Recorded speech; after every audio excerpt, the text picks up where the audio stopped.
PowerPoint presentation na gagamitin ko sa presentation ngayon. Okay?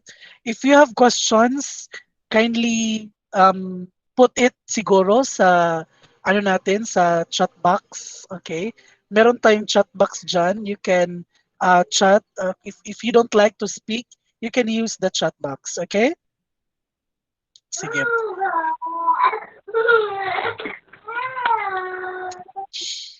Okay, sige pa mute muna ako. Oh. Okay, sige. I will present my Oh, the baby. Hoy, grabe naman makahila ito si Aima. Ano ba yan? Parang hinila lang niya yung... Kita mo yun, Juanisa. Parang nakahila ng gamit, no? Parang batang ito. Oo, sir. Nakita ko. Ayun na siya. Lola. Okay. Sige, I will be presenting the ano na. Kaya dito sa Jabber. Okay. I believe that this sandali lang ha. This pandemic asa ka Jabber? Press na press. Press na press Jabber. Sige. This pandemic actually is very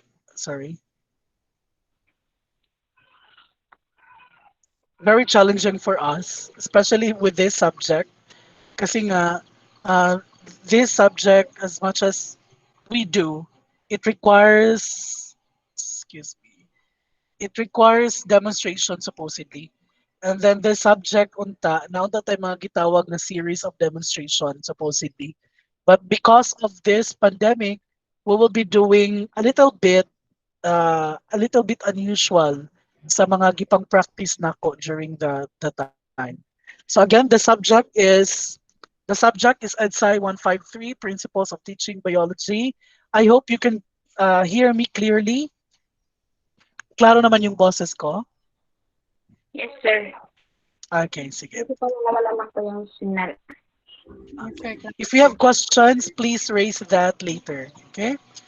So EDSI 153 Principles of Teaching Biology. Of course, kilala niyo na ako. Ako yung pinakamagandang advisor siguro sa college, no? Ako yung pinakamaganda at Yes, si sir. Klaro po yung boses. Yes, sir. O, di ba ngayon lang? Okay. So that's it. And then let's jump off sa subject mechanism natin. Of course, this is your classroom. The unusual part of this subject now is we will be using really our Google Classroom in such a way that there are materials na kailangan kong i-upload dito, no? So we will be using, in the absence of the typical classroom, we will be using Google Classroom as our virtual classroom. And then uploading of materials, all materials will be uploaded sa Google Classroom natin. I'm sure you're very familiar with the feature and format of the Google Classroom. You have here stream and then classwork. So all of the things and then the materials will be placed here sa classwork tab. So please, right after opening the Google Classroom, direct yourselves to the classwork tab. So dyan ko ilalagay yung mga lecture handouts and then pre-recorded lecture videos. Gagawin ko dito, yung tinatawag kong lecture handouts, these are the PowerPoint presentations na gagamitin ko during the pre-recorded lecture video discussion. So why do we still have this? It is because I believe that in the absence of the face-to-face, parang kailangan talaga natin ng pre-recorded lecture video. Sir, parang ang bigat po ng video. I'll try to do my best na I will upload different type of video, no? File format ng video na pwede siya sa cellphone, pwede siya sa laptop and so on. And it will require you a little of file size. I'll do that. And of course, for this time, this is very unusual, I will be providing activity sheets. No? So ang gagawin natin dito for the first for the prelim and then the midterm, we will be doing the typical classroom work, which is I will be discussing topics or lessons to you, and then you will be answering activity sheets and quizzes and even exams. So it will be all placed in the classwork tab, and then it will be sorted by week. If not weekly, if not weekly man gani,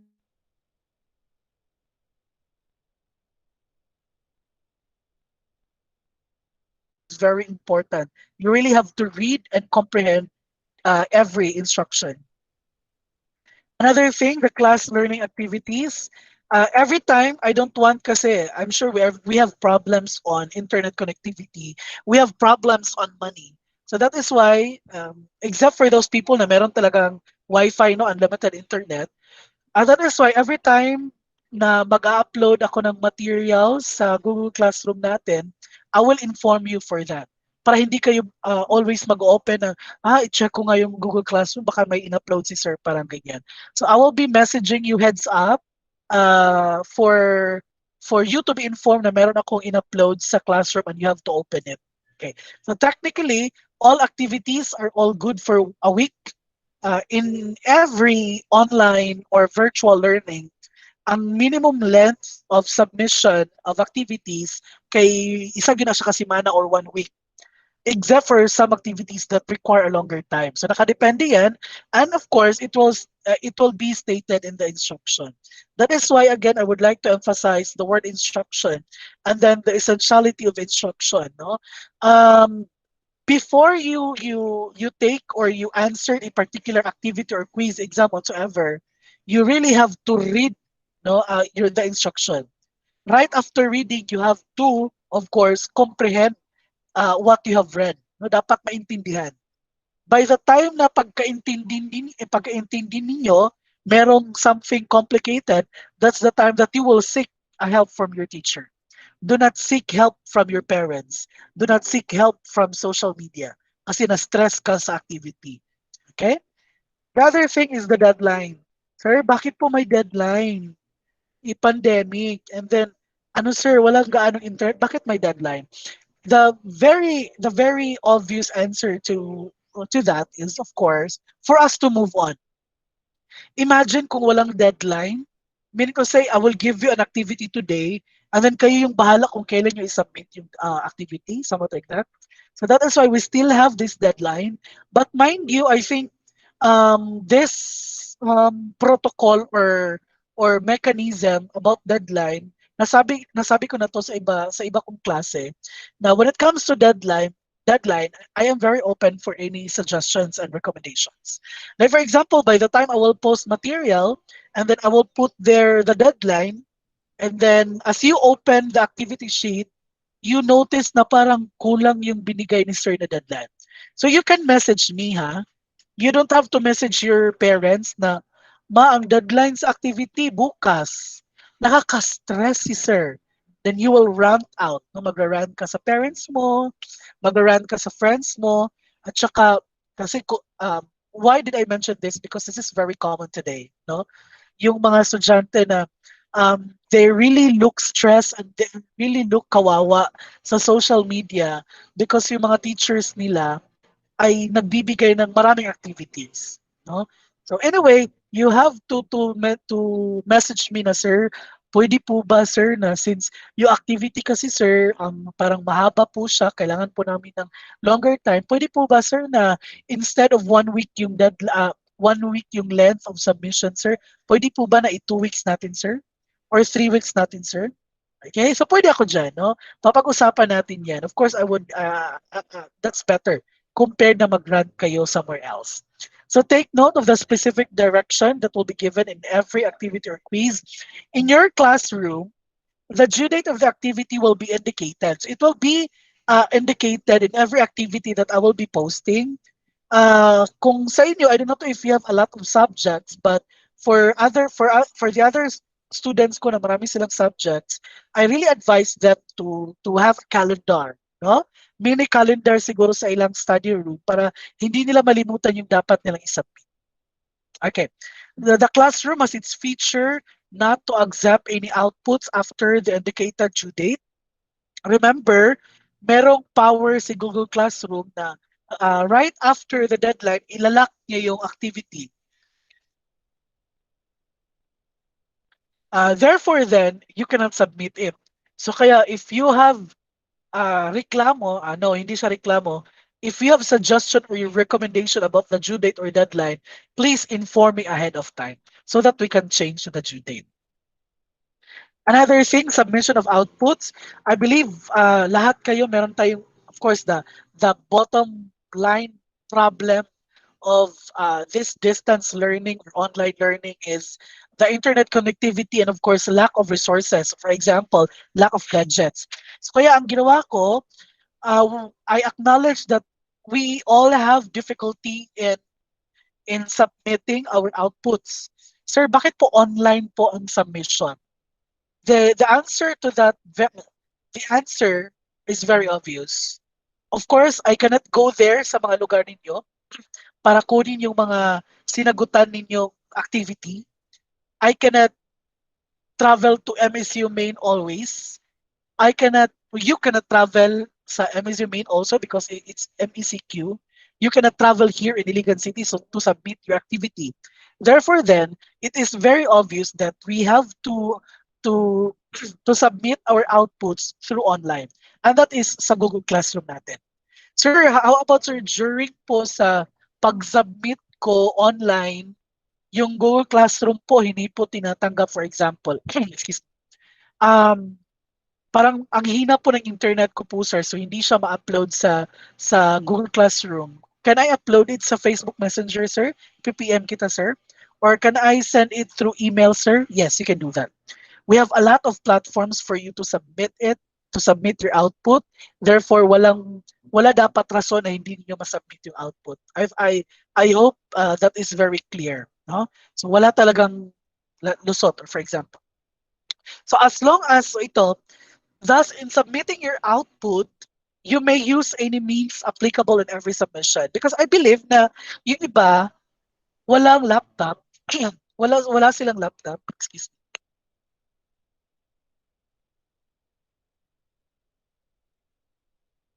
I believe wala silang laptop na dala. Ang nandun ng dala-dala nila is a smartphone. So, if ever man na meron tayong mga activity sheets na kailangan sagutan, siguro ilalagay nyo yung, or isusulat nyo ang mga sagot ninyo. Sir, is that copy and answer? Siguro, probably, nakadepende sa activity sheet. I will indicate that sa instruction. Susulat nyo yan in a blank sheet of paper and then take a picture and then submit the picture. Now, my very concern only for the submission of outputs is for me to read the output. Yun lang. As long as meron akong nakita na nag-submit ka, as long as yung sinubmit mo, mababasa ko yung sinulat or yung nakasulat sa picture whatsoever, okay na yun. As long as meron akong makita at mabasa, okay na yun. So that is why nilagay ko dyan, you may use any means applicable in every submission. So as long as it can be, meaning to say, I will not give you an instruction na, okay, write a lesson plan, and then sa lesson plan, gusto ko yung encoded. Okay, then long. Sir, wala po kaming laptop. Bahala mo diha sa kayo kung gusto nga, kung encoded. So I will not do that. Because I know na we have lack of resources problem. So I will not do that. Initiatives are very important, especially this time, yes. This pandemic, bitaw, the initiatives of the students and the resourcefulness of students, they are very essential this time. Magagamit niyo yan, and then if you can use that properly and wisely, you can champion this semester. No? So for that, please make sure to to read the instructions before sending your outputs. I recommend that you read the instruction before answering the activity, and then before sending it, no, to me, go back to the instructions and read the instruction carefully. And then, of course, cheating is a big no-no for me. I will not judge you, of course, because I don't know you personally. I will not judge you. So meaning to say, I will not judge you na, ito si ano, hindi siya trustworthy. Nakikita ko sa mukha ni ano na hindi siya mapagkakatiwalaan. So meaning to say, wala akong right to judge you. So meaning to say, on that sense, I will give you my 100% trust. In a way, um, si Lord na ang bahala, si God na ang bahala mo judge sa inyo later kung mag-cheat man mo or whatsoever. No? Because cheating is really an issue, especially when I attended a lot of webinars. Ang cheating talaga or trust is one of the main problems when it comes to virtual learning.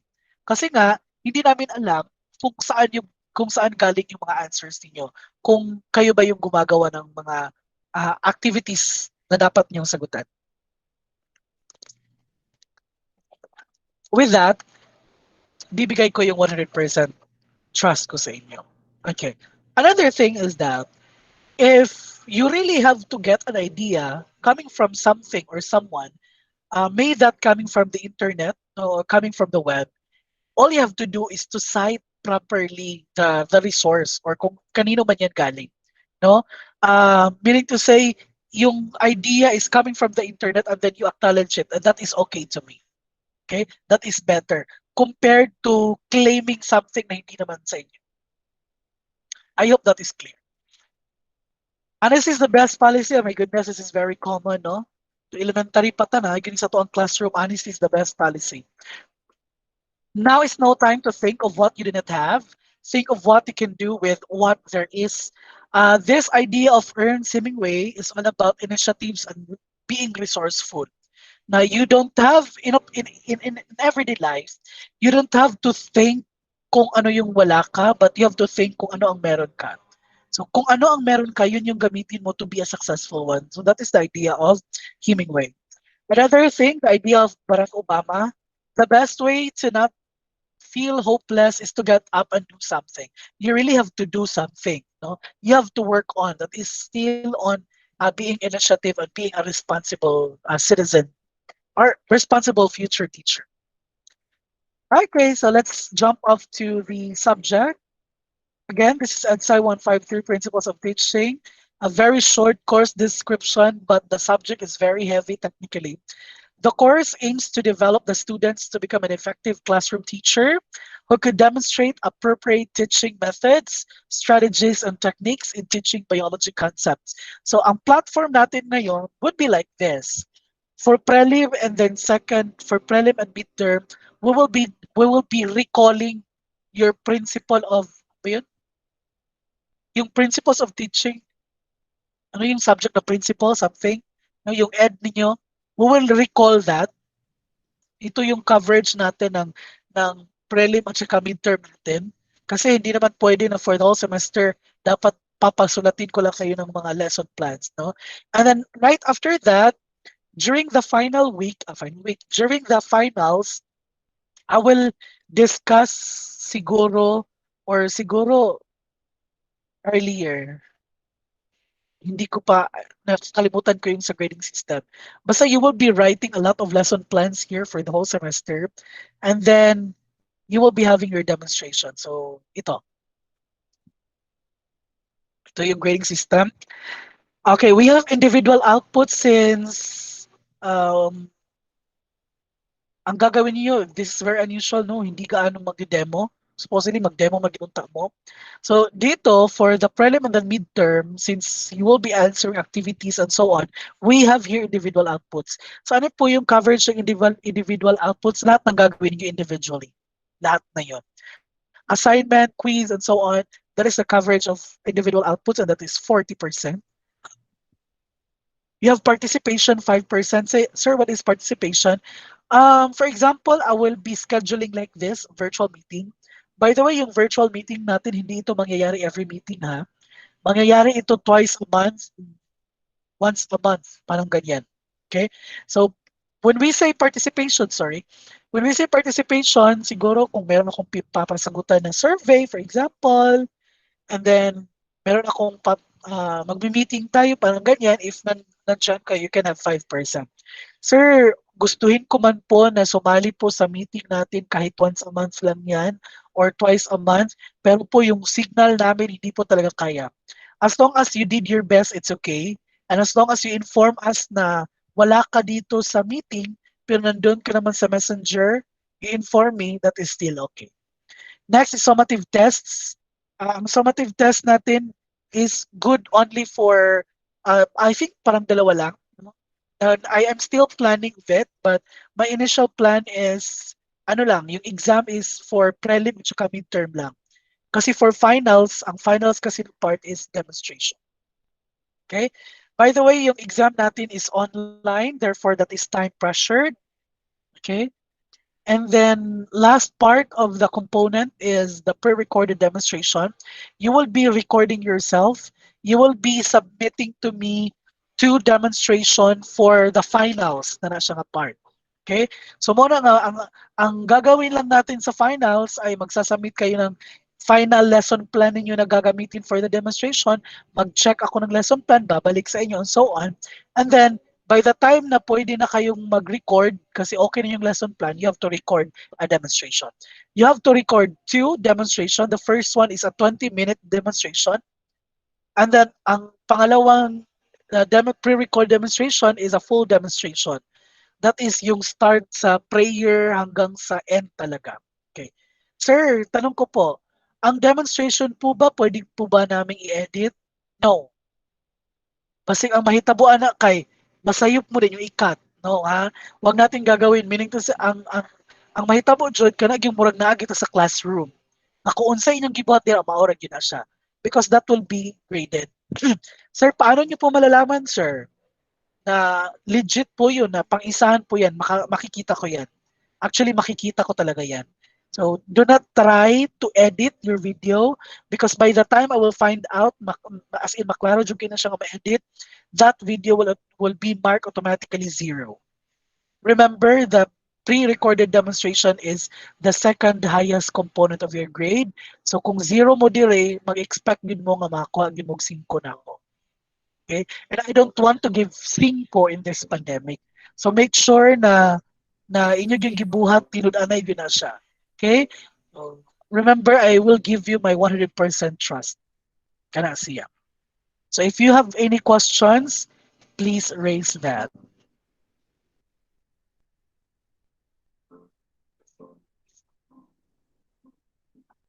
None so far, sir. Any question? None so far, sir. And okay. Anyway, if you have questions anytime, no, you can message me as long as I am still awake and I can attend. But please, I'm so sorry if late ako magre-reply kasi nga parang by the time I will open my laptops, ang dami ng messages. Ang dami kong yeah, I have this experience. I had this experience na I think parang whole day ako nag-reply ng mga messages as in messages lang yung ginawa ko mag-reply, no? Sa messenger, sa ano, parang ganyan, no? So, that's it. So, I'm so sorry if meron akong mga late replies. But anyway, by the time I will read your concern, I will reply to it. As long as I'm still awake. Okay? Okay, Anyway, sir. thank you. I will be uploading the materials. This video, I will upload this sa Google Classroom. And I will send a copy to your email so that you can go back siguro sa every time na gustuhin ninyo, pwede niyong balikan yung video. And then right after that, the first activity all about VMGO, I will upload it. But again, do not worry because I will give you a notification kung na-upload ko na. Para hindi kayo always nag-check, ha? So, wait for my message before you open the Google Classroom. Is that clear? Yes, sir. Yes. Yes. As much as I can, gusto ko talaga na maging okay itong subject na to kasi nga this will be the basis of how you demonstrate your lesson in your practice teaching, no? Kaya nga parang napipressure ako kasi ito yung hahanapin ni Sir Arnold in the future or ni Ma'am Notice in the future na paano to hinandle ni Sir Fran yung 153? Bakit ganito yung mag-demo tong mga aswang na to, parang ganyan. So that is why, as much as possible, gagawin natin to with ease, no? So that is why also I'm very open for talk. Sir, I have problems with it. Sir, paano ko to i-demo? Parang ganyan, ha? At the same time, I am your advisor. Advising ko ba kayo lahat? Advising ko kayo lahat? Advice ko ba kayo lahat? Yes, sir. Oh, so, wag mahiyang magtanong. Oh, Yes, sir. oh, sige.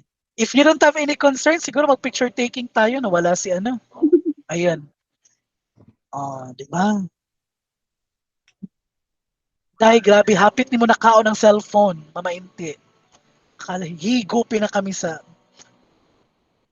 ayun. Okay. Sige, you can turn on your camera so that meron tayong pa-ebidensya dyan. Smile. Asnifa, hindi maka-on si Asnifa. Nag-i-off no ni Jabir.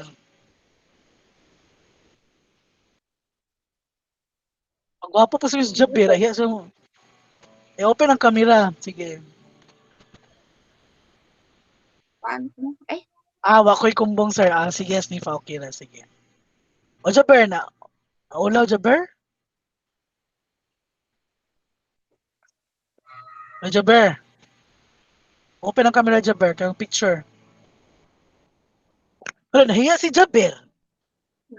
Balbal, ginibataan ni. Okay, smile.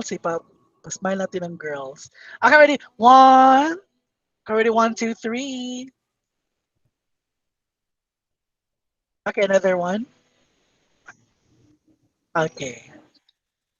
Jaber ha, malamig picture Jaber. Sige, ikaw. Okay. So if you don't have any questions or later baka may tanong kayo, you just have to message me. Okay? If yes, you don't sir. have any questions, you may exit the room. Goodbye. Keep safe everyone. Yes, Keep sir. safe. Goodbye, sir. Bye, Emma. Bye-bye. Bye, Janisa. Bye.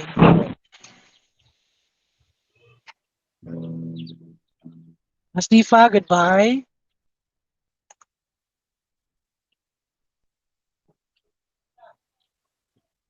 Aima, goodbye.